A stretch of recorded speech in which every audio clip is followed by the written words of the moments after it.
there's a few things I can't say in the podcast. I've lived a varied life, right? I've done some things when I had to pay the bills. Right. So I was a bit like, what's this going to be? So I like flush my phone down the toilet quickly. Boom. This shit, I'm coming. So I'm trying to hide shit. I'm looking around, like, what do I have to hide? Since the reaction to my last video, I have to say this. I don't support Andrew Tate because of his hedonistic views and also the incredibly twisted sociological views he has in regard to women. I admit that here for the sake of transparency, so you know my opinion towards him. I will also admit I do greatly admire his intellect. I think he's a genius businessman and strategist, and I respect that. So with that out of the way, in this video I'll be showing you that this guy brought all of this police attention onto himself. Take a look at these clips and you'll see why. And then I had one girl, and she got too drunk one day and she threw up in my apartment. I told her to clean up. She refused to clean up, started being an idiot. So I took her stuff, threw out the window. Because it's like, it's about that. With women, you never hit a girl, right? Can't do that. But we learned that the hard way last week. You can't hit them. But if all the other girls see me be disrespected, they're going to lose respect for me. Facts. Right? Yep. So when she's like, I ain't cleaning that up, you get that. So I was like, look, I don't care. And she was my biggest earning girl. She made me on her own maybe $25,000 a month. Oh, shit. So I didn't want to fire her. And she knew I didn't want to fire her, which is more reason why I had to fire her ass.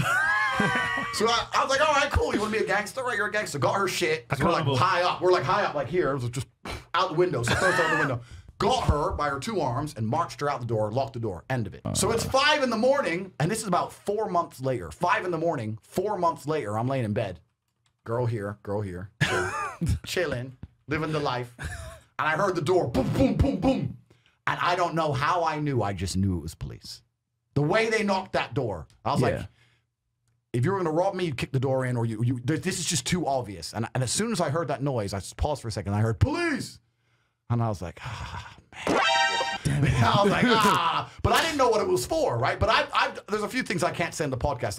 I've lived a varied life, right? I've done some things when I had to pay the bills. Right. So here we see Tate literally confessing to committing crimes in the past. By his own admission, he's done things potentially illegal, and if the police weren't already suspicious, they now are. This is what's called self-snitching, and he's basically incriminating himself like crazy here. He's feeding authorities information that they can and will use against him. You wouldn't want to be his lawyer.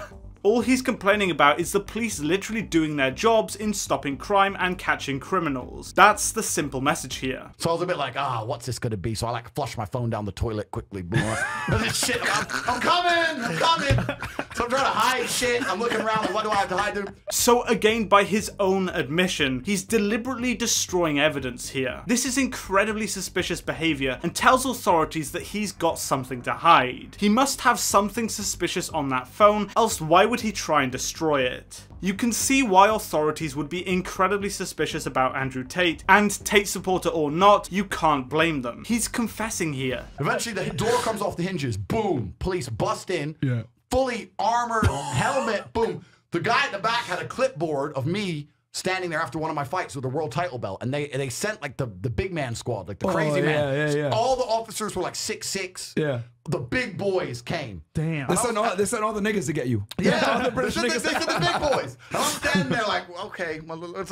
So I was like, who are you? And they're like, you're under arrest for a suspicion of assault of this dumb hoe.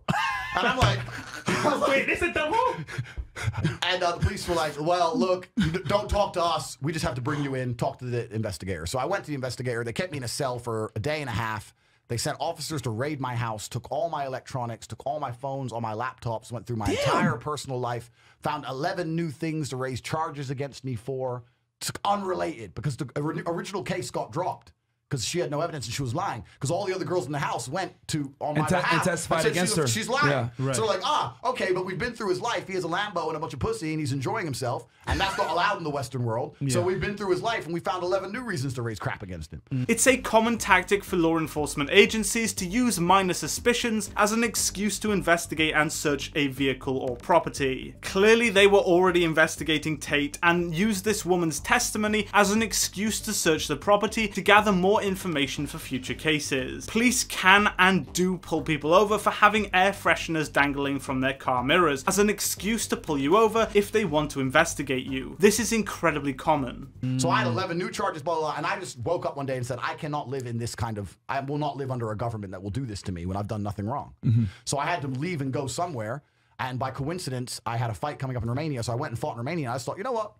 I'll hang around here for a few months. And then boom, 5 years later, I'm still there. So that's the long, varied story of how I ended up in Romania. So that's why I'm there. It's a joke now, right? But I was in a police cell looking at police time, right? I spent $450,000 on legal fees keeping my ass free. So even though I was completely innocent of the original charge, even though the police said to me, yes, we know she lied, but now we've been through your entire personal life, we got new reasons to mess with you. So he now admits here that he fled the UK to avoid police investigating him, which is again super suspicious. And Romanian authorities will have seen this and become interested in him. There's no doubt about it. He then goes on to complain about the police investigating his other charges after literally confessing to destroying evidence and that he's done potentially illegal things in the past. It's almost as if the police are trying to do their jobs in investigating crime. Police don't have an agenda against men. They have an agenda against criminals. You have literally just explained to us that you've done potentially illegal things in the past and that you've destroyed evidence. Maybe that's why the police are going after you. Thank you so much for watching this video, guys. If you did enjoy it, please be sure to hit the like button and subscribe for more content, and I'll see you in the next video.